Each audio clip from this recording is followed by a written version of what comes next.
Most people see the blue and red lights of a police cruiser and feel a wave of anxiety, but as I sat in the driver's seat of my own car on New Year's Eve, those flashing lights were the only thing I was praying to see before the man in my back seat followed through on his promise to end my life. It started as a way to make an extra $300 on the busiest night of the year, just a simple job picking up wealthy revelers who had too much champagne and needed a safe ride home through the winding, icy canyons of the city.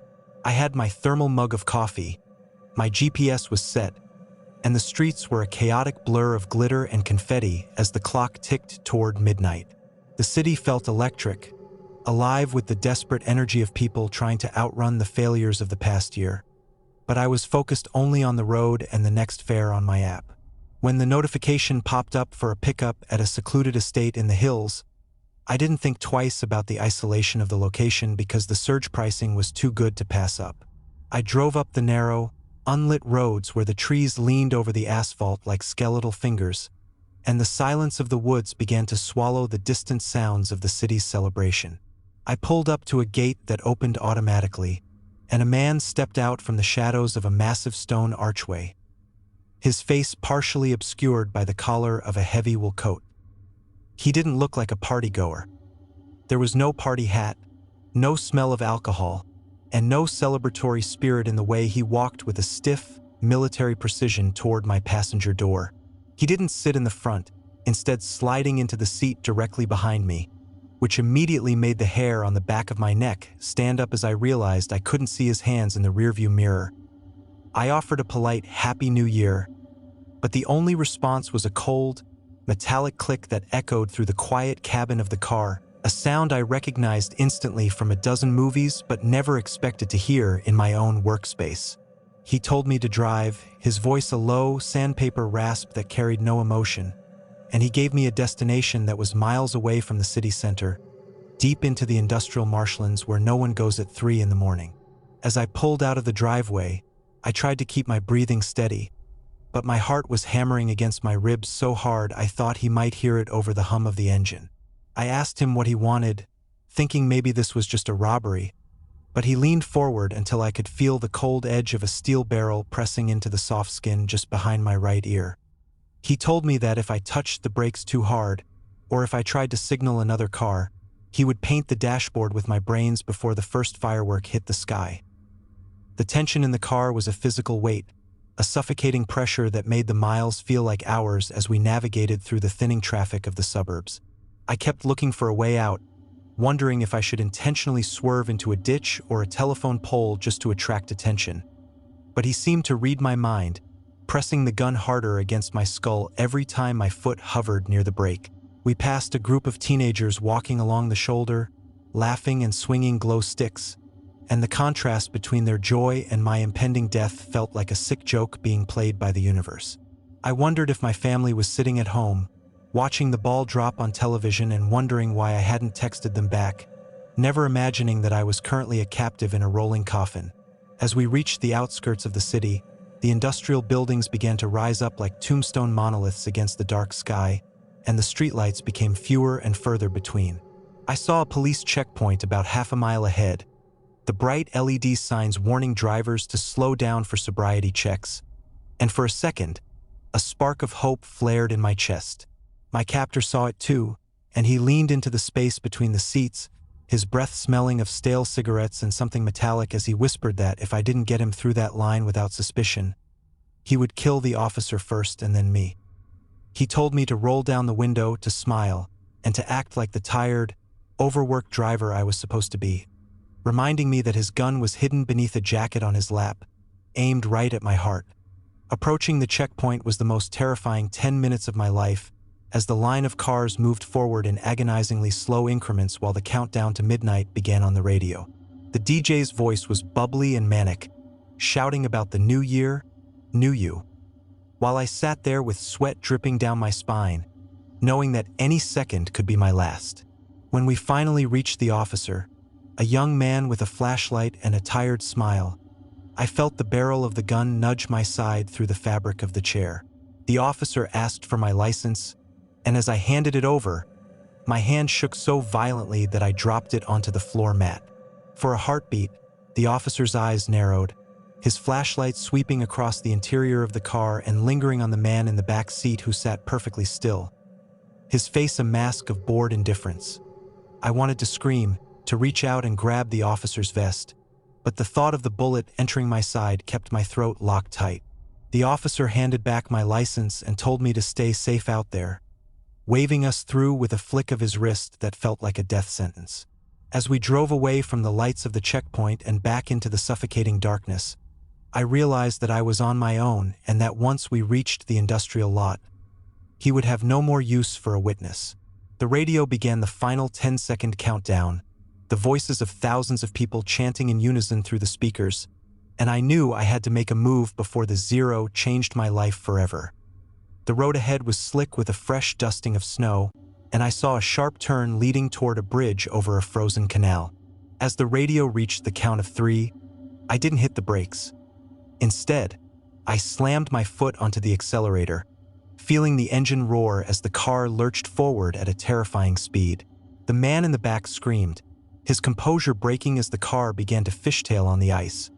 And just as the radio announcer shouted "Happy New Year," I jerked the steering wheel to the left and slammed into a row of heavy plastic construction barrels. The impact was a bone-jarring explosion of sound and light, the airbags deploying with a force that left me gasping for air in a cloud of white dust and chemical smells. Everything went silent except for the ringing in my ears and the distant, muffled sound of fireworks exploding over the city skyline in bursts of red and gold. I scrambled out of the driver's side door, my legs feeling like lead as I fell into the snow and began to crawl away from the wreckage toward the lights of the distant highway. I looked back and saw the man struggling to open the crumpled rear door, his face bloodied and his gun lost somewhere in the debris of the floorboards. I didn't stop running until I reached a gas station a mile away, bursting through the doors and collapsing in front of a stunned clerk who was just trying to start his first shift of the year. I survived the night, but every time I hear the countdown to midnight now, I don't think about new beginnings.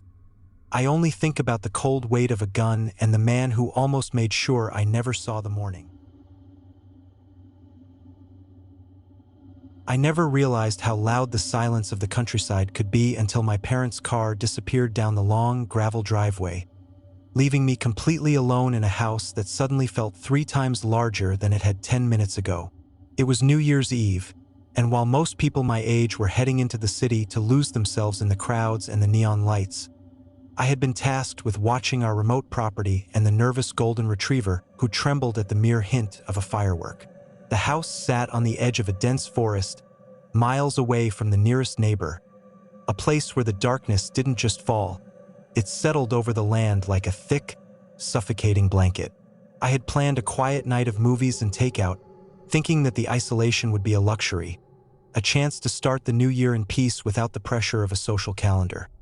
The first hour was easy enough, as I moved through the rooms turning on every lamp I could find to push back the shadows that seemed to be creeping in from the woods.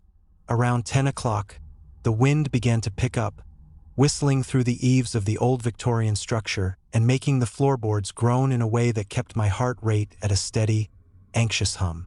I was sitting on the sofa with a bowl of popcorn when the dog suddenly sat bolt upright, his ears forward and a low, guttural growl vibrating in his chest that I had never heard before. I told him to be quiet, laughing nervously at my own reflection in the black glass of the sliding doors, but then I heard it too, the crunch of heavy tires on the gravel out front, moving slowly, without any headlights to announce their arrival. My stomach dropped into a cold pit of dread as I realized that no one should be visiting us this late, especially not someone driving in total darkness. I crept toward the front window, keeping my body hidden behind the heavy velvet curtains, and peered out into the yard where a battered white van was idling near the porch. 3 men stepped out, their breath blooming in the freezing air like ghostly clouds, and they weren't wearing party hats or carrying bottles of champagne. They were wearing dark, heavy work jackets and hoods pulled low over their brows, and they moved with a coordinated purpose that told me they had been watching the house, waiting for the moment the main car left the driveway. I felt a surge of adrenaline that made my fingertips tingle as I realized they weren't there to celebrate. They were there because they thought the house was an easy target on a night when the police would be busy on the other side of the county. They didn't knock and they didn't shout. Instead, one of them walked directly to the utility box on the side of the house, and a second later, the entire world went pitch black as they cut the power. The silence that followed was terrifying, broken only by the sound of my own ragged breathing and the dog's frantic pacing near the kitchen door. I reached for my phone, but the screen glowed with the frustrating no service icon that often plagued our rural valley, leaving me truly disconnected from any hope of help. I heard the sound of a heavy tool splintering the wood of the back door, a rhythmic, violent thudding that echoed through the empty hallways like a heartbeat. I knew I couldn't stay in the living room, so I grabbed a heavy iron fire poker from the hearth and retreated up the stairs, my socks sliding on the polished wood as I tried to move without making a sound. I huddled in the shadows of the upstairs landing, watching the thin beams of their flashlights dance across the walls downstairs like restless spirits. They spoke in low, muffled tones, discussing which rooms to check first and complaining about the lack of valuables in the pantry, their voices carrying a casual cruelty that made my blood run cold. One of them stayed by the stairs, his silhouette framed by the moonlight spilling through the high windows, while the other two began to ransack the office and the master bedroom. Every time a drawer was slammed or a glass was broken, I flinched, feeling as though they were tearing at the house itself, preparing to find me and end the night with a different kind of violence. I realized then that they weren't just thieves. The way they moved suggested they were looking for a confrontation, a way to vent the frustrations of their own dark lives on whoever was unlucky enough to be inside. The minutes stretched out into an eternity of terror as I listened to them move closer and closer to the staircase. I knew that if they came up, I would be trapped in a dead-end hallway with nowhere to jump and no way to hide my scent from the intruders. I looked at the dog, who was whimpering softly at my feet, and I knew I had to do something to distract them before they reached the top step.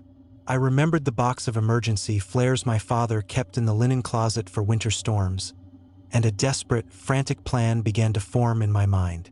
I crept toward the closet, my knees shaking so hard I could barely stand, and fumbled in the dark until my fingers closed around the cold, textured cylinder of a road flare. Downstairs, the floorboards creaked under the weight of the leader as he began to ascend the stairs, his flashlight beam cutting through the darkness and hitting the ceiling just inches from where I stood. I could smell the damp wool of his coat and the metallic scent of the crowbar he was carrying, a smell that I will never forget as long as I live. Just as his head cleared the level of the landing, I struck the flare against the striker cap, and the hallway was suddenly flooded with a blinding, hissing crimson light that sputtered and roared with a fierce intensity. The man screamed, blinded by the sudden magnesium glare, and instinctively threw his hands up to protect his eyes, losing his balance on the narrow wooden steps.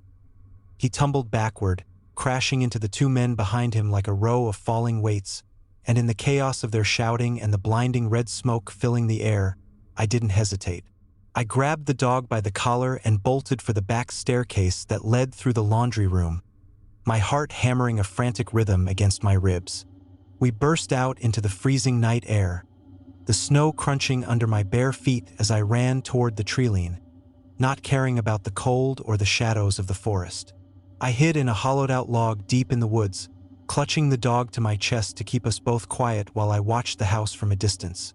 The red glow of the flare eventually faded, and I saw the three men stumble out of the house, coughing and disoriented, before piling back into their van and tearing down the driveway as if the devil himself were chasing them. I stayed in the woods for hours, shivering and watching the horizon until the first light of New Year's Day began to bleed into the sky. When my parents finally returned, they found me sitting on the porch with a blanket around my shoulders, watching the sun rise over a world that looked exactly the same as the year before, even though everything inside me had changed forever. The city exploded with light and sound, a deafening symphony of celebration that vibrated through the very bones of the luxury hotel where I was staying, all because it was New Year's Eve. I had booked a room with a prime view of the downtown fireworks display, a rare splurge to escape the quiet loneliness of my apartment and feel a part of something grand, something alive. My balcony was small, just enough space for a single chair and a railing, but it offered an unobstructed panorama of the glittering skyline. 1,000 stories unfolding beneath a sky ready to burst with manufactured stars. I leaned against the cold metal, sipping a glass of complimentary champagne, feeling the thrum of the bass from a nearby rooftop party echoing in my chest, and for a moment, I actually felt hopeful about the year ahead. The countdown was only minutes away when I noticed something odd on the street directly below my 11th story perch. It wasn't the usual chaos of taxis and pedestrians. This was quieter, more deliberate. A black panel van, the kind without any windows in the back, was parked illegally by a side alley, its engine idling with a low, almost imperceptible rumble. Two men in dark clothing were wrestling something heavy out of the back of the van, something large and awkwardly shaped that looked like a rolled-up Persian rug. They moved with a practiced, unsettling efficiency that spoke of experience, not drunken celebration, and my champagne suddenly tasted bitter in my mouth as a prickle of unease snaked down my spine. As they dragged the heavy bundle toward the back entrance of a building across the street, a stray streetlight caught a glint of something dark and wet seeping from one end of the rug. It was a splotch of deep, undeniable crimson against the muted fabric, a stain that could only be one thing.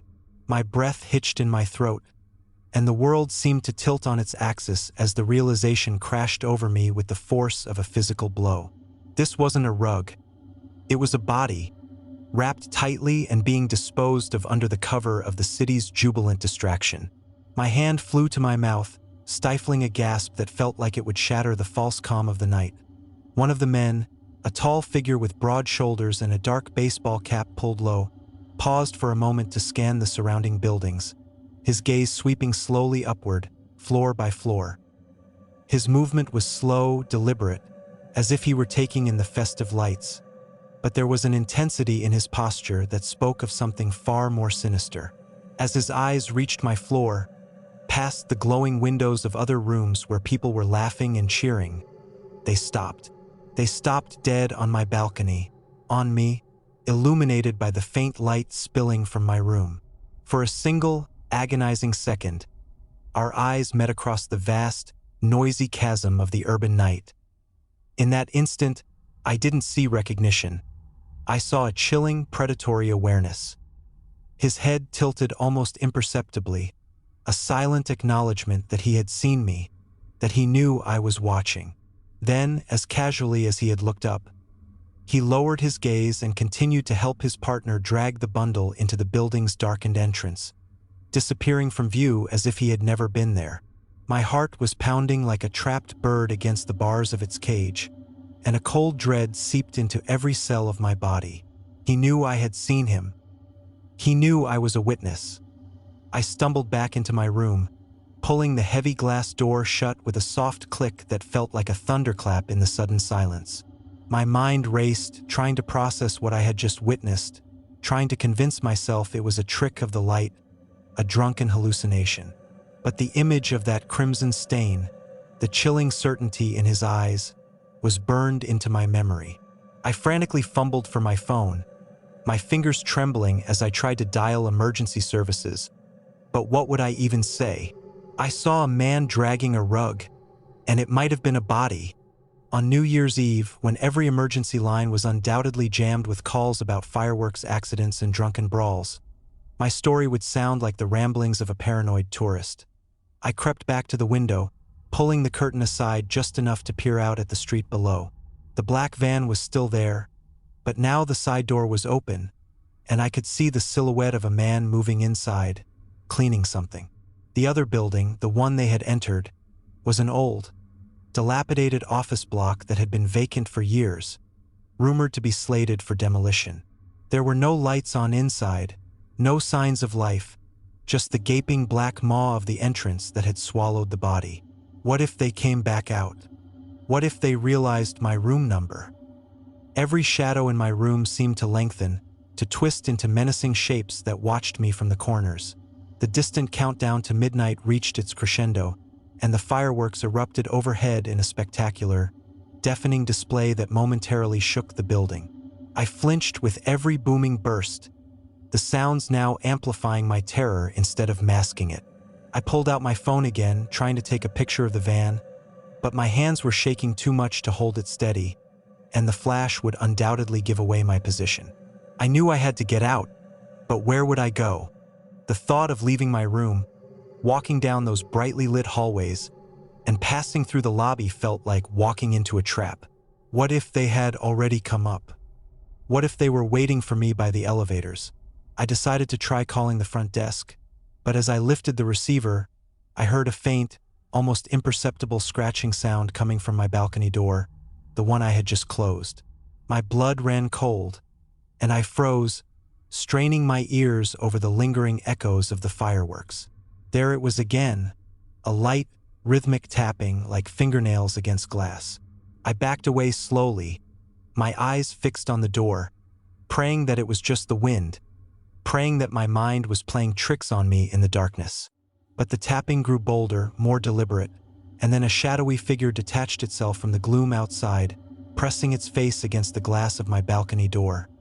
It was the man with the baseball cap, his eyes now devoid of any pretense of casual observation, burning with a chilling intensity that pierced right through me. He wasn't smiling. There was no expression at all, just a silent, terrifying certainty that he had found me. He slowly, deliberately, began to turn the handle of the sliding door, which I now realized I had forgotten to lock in my panic. The click of the lock releasing was the loudest sound I had ever heard, more terrifying than any gunshot or explosion. My instincts took over, and I didn't think, I just acted. I grabbed the heaviest object I could find, a thick glass water pitcher from the minibar, and hurled it with all my might at the figure on the balcony. The pitcher shattered against the glass door with a deafening crash, momentarily startling him and sending shards flying. In that split second of confusion, I bolted for the room door, fumbling with the deadbolt, my fingers numb with fear. I threw the door open and screamed at the top of my lungs, a primal, desperate sound that cut through the remaining echoes of the fireworks and the fading bass of the party below.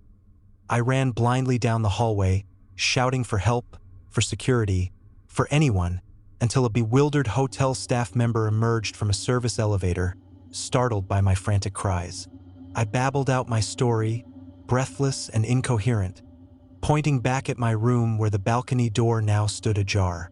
When security arrived minutes later, the door was wide open, but the balcony was empty, the only trace of my encounter being the shattered glass and the cold wind whipping through the room.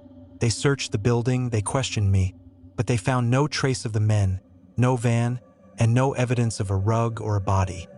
I checked out of the hotel before dawn, the city lights still twinkling with a mocking cheerfulness as I drove away, never looking back. Every time I see a panel van now, or hear the distant pop of fireworks, a cold knot tightens in my stomach. I escaped, but I know he saw me. The first thing I noticed when I woke up on New Year's Day wasn't the pounding headache from the champagne or the bright, unforgiving winter sun streaming through the gaps in my blinds, but the freezing, biting draft that was swirling through my bedroom as if I had left a window wide open to the January air. I groaned and rolled over, reaching for my phone to check the time, only to find that the house was deathly silent, a heavy and unnatural stillness that seemed to press down on my chest like a physical weight. I had spent the night before at a massive house party 3 blocks away, and I vividly remembered walking home through the snow at 2 a.m., meticulously checking the deadbolt on my front door and sliding the security chain into place before collapsing into bed with my clothes still on. I am a cautious person by nature, a creature of habit who checks the stove and the locks 3 times before sleep, so the sensation of a cold breeze in my hallway felt like a direct violation of my sanctuary. I sat up slowly, my heart starting to throb in my ears as I noticed that my bedroom door, which I always keep firmly shut to keep the heat in, was now standing slightly ajar. I peered through the crack into the hallway, expecting to see a window that had perhaps blown open in the night, but instead, my eyes fell on something that made my breath hitch in my throat and the blood turn to ice in my veins. Sitting neatly at the foot of my bed, perfectly aligned as if they were waiting for someone to step into them, was a pair of heavy, mud-caked work boots that didn't belong to me. They were dripping with melting slush, forming a dark, dirty puddle on my hardwood floor, and next to them sat a small, folded piece of paper with my name written on it in a jagged, shaky handwriting that I didn't recognize. The realization hit me with the force of a physical blow. Someone had been in my room while I was unconscious, and judging by the state of the boots, they had come in from the blizzard while I was dreaming of fireworks and new beginnings. I stayed frozen for what felt like hours, straining my ears for the sound of breathing or the creak of a floorboard from the rest of the house. But the silence was absolute, a mocking void that offered no answers. I finally worked up the courage to reach for the note, my fingers trembling so violently that I nearly dropped it. And when I unfolded the paper, my vision blurred with terror at the message inside. It simply said, "You looked so peaceful when the clock struck 12. A sentence that implied the intruder hadn't just broken in, but had stood over me in the darkness for the entire transition into the new year.